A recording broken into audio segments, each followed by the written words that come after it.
what you just saw, hopefully, is put air in the tires. I've got 20 in the rear, I might drop it 15. The fronts have like 32. And I went through and greased it all over.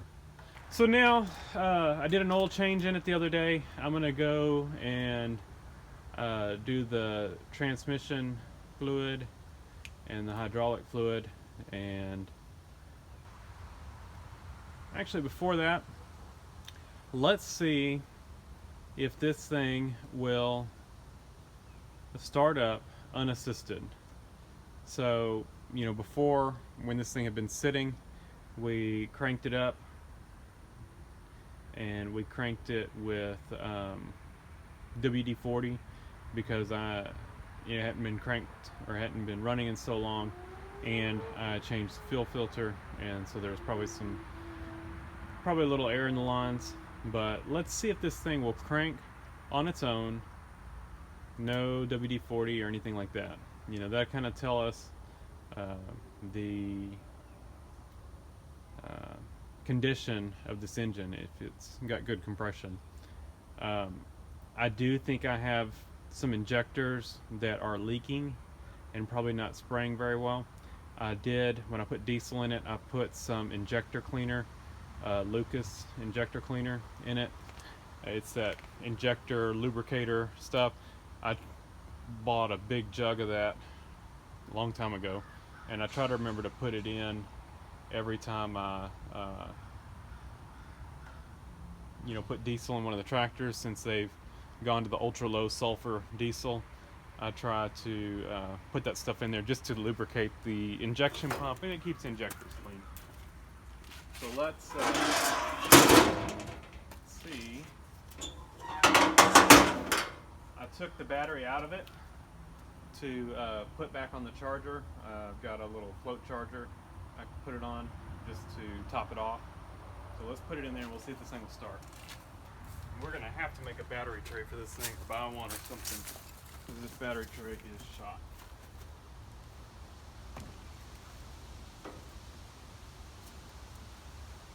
And I was looking at the wiring on this thing. I did find a wiring diagram for it. It's pretty simple. I don't think I'm gonna buy a harness for it. I think I'm gonna repair this one. I don't think it'll be too difficult.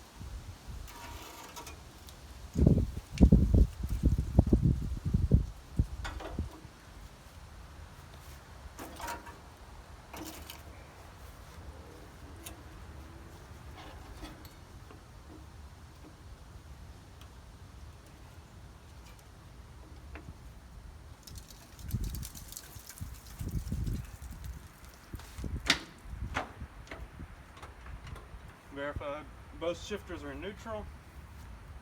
We're at an idle. Manually operating the injector pump. Stop. It should. That is the off position. That should be the on position. So this is of course it's not cold out here, but we'll call this a cold start. The engine itself is cold. Hasn't been running. So let's see how it does.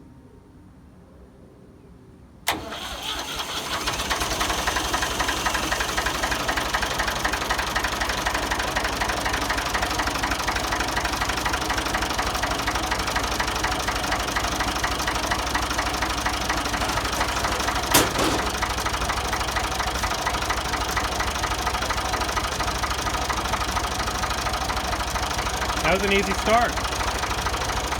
I think we've got a good runner, a good engine. I did go ahead and I had to order an oil filter for it, and it came in the other day, so I did go ahead and change the oil and filter. So it's got clean oil and clean filter in it. I did crank it after I did the oil change, but I did crank it over a lot, probably 15 seconds before I started it, but I didn't film it. But I cranked it over with the engine in stop position just to fill the filter canister up with oil. so it wasn't a dry start. So I wanted to see how well it started after it's just been sitting here, not cranked over or anything like that. So let's see. Well, let me go do the hydraulic fluid and then we'll continue from there. Alright, so the transmission actually, there's the oil I poured out of the transmission, or out of the hydraulics. Let's see if I can tilt this over a little bit. And it was black. Well, that's making a mess on the ground. It was pretty black and it was really low, but it had no water in it. Transmission, on the other hand, it's got some water in it. So I think what we're gonna do is actually, there's more, it's low as well, I think. I think it's supposed to hold like 3.3 gallons. It looks like about 2 gallons. And we've got probably about 3 gallons, 2.5 maybe in here. We've got at least as much as was in it. We're gonna pour this, like I said, it was clean. It was clean, it was just old and it was low. We're gonna pour that in the transmission and use that to flush the transmission. And then we'll drain it again after we run that for a little while, and we'll put some fresh, clean fluid in it. So yeah, definitely has got some water in it. And you know, maybe somebody had this loose, I don't know, or maybe I don't know, this thing, you know, went through some water, possibly, you know, there was all that water in the bell housing, so it definitely flooded. It just didn't, the engine was saved and it didn't get in the hydraulics. I tend to think more along the lines of maybe somehow it got through down the shifter or something like that than flood waters, because everything else was dry. Not dry, but had no water in it. No, we must have hit some kind of a clog. Now it's draining more again. So we'll let that, looks like it was probably overfilled. As long as we don't get over 5 gallons. It's a 5-gallon bucket. Yeah, definitely some nasty stuff there. But yeah, the hydraulics were really low. I think they hold like 6. When I did the math on this, I think it was like 6.6 and 3.3, so it was right at 10 gallons. I bought 10 gallons of hydraulic fluid to do this.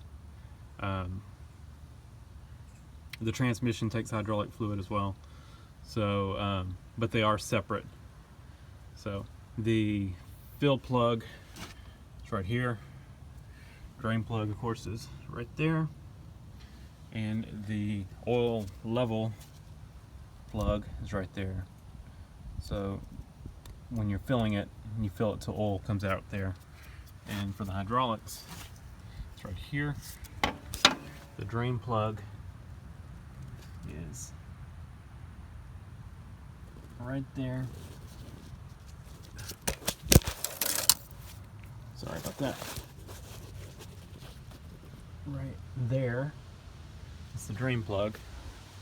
And then the fill plug is right there.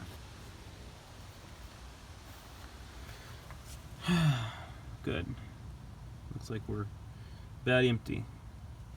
So we'll put the plug back in it. I'm going to fill it, like I said, with the used hydraulic fluid that I just took out of the rear end. And then we will run it for a while, let it flush it out, and we'll top it off, or we'll drain it and fill it with clean, new. I just get this at Tractor Supply. I don't know if I mentioned, I've already done the engine, oil and filter, so we'll be good. And the diesel, it was empty, and we put a new filter on it. Radiator looks to have clean antifreeze in it. We're going to leave it for now until I need to get some. I want to get hoses for it, but before I do that, I want to see if the water pump's going to leak. So we're going to do all this. I also want to get the temperature gauge working before I run it too much, so I can see what the engine temperature is. I don't know if they still have a thermostat in it, but I kind of want to tackle all of the cooling system all at once. You know, thermostat if we need it, hoses, and if it needs it, a water pump. Kind of do all that at once, then put clean antifreeze in it. I don't want to be in this cycle of, you know, putting clean antifreeze in it, then I need to do a radiator hose, then I like to get everything taken care of at once, you know, check off each system as we go. So hydraulic system should be in good shape now.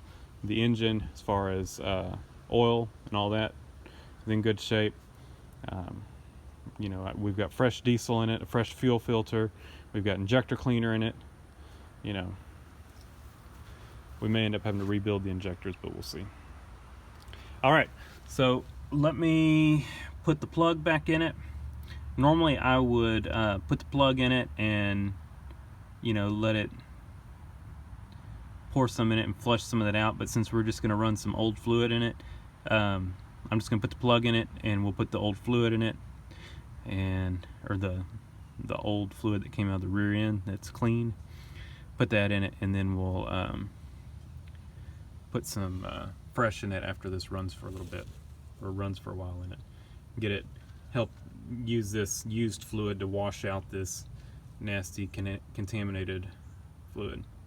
I don't know if you can hear me, but I'm going to show you down in the shifter there. You can see the contaminated fluid, but you can see the recycled fluid slinging around, kind of cleaning everything up.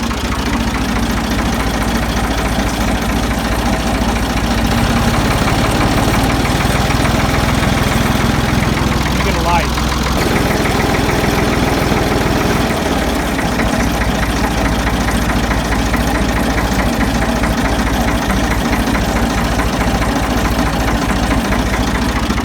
So we'll run that for a while and let that sling around and clean it up. Then we'll put some fresh fluid in it, and then we'll probably flush it again. And that should get all that water contaminated stuff out.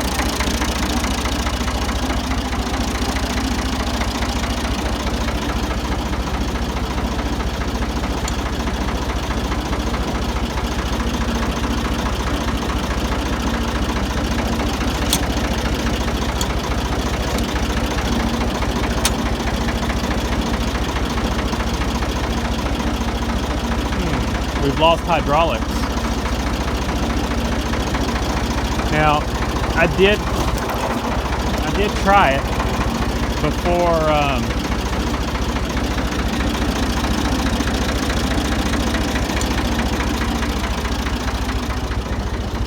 I did try it before we changed it, and it wasn't working either. And I figured it was probably just low, because it was working before, but not very well. Kind of sounded like it was low. So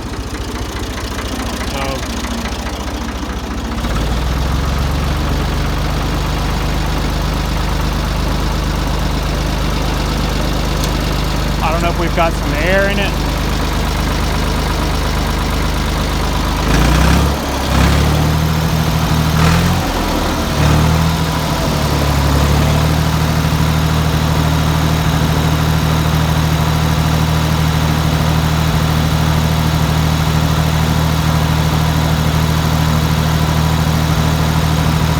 Raw diesel fuel coming out.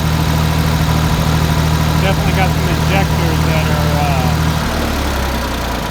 leaking.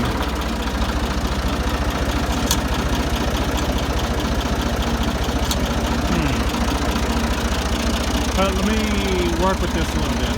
See if I can get it to work. I think there may have just been some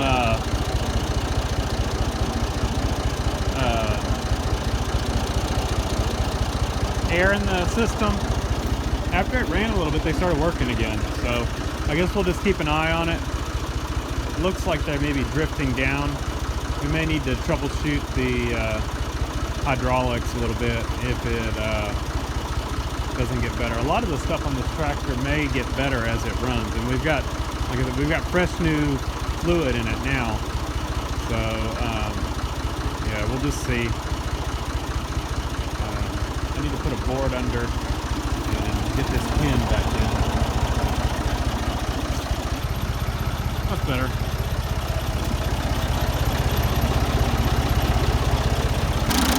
Just a quick add-on here. I've been running it quite a bit, and we've got this thing.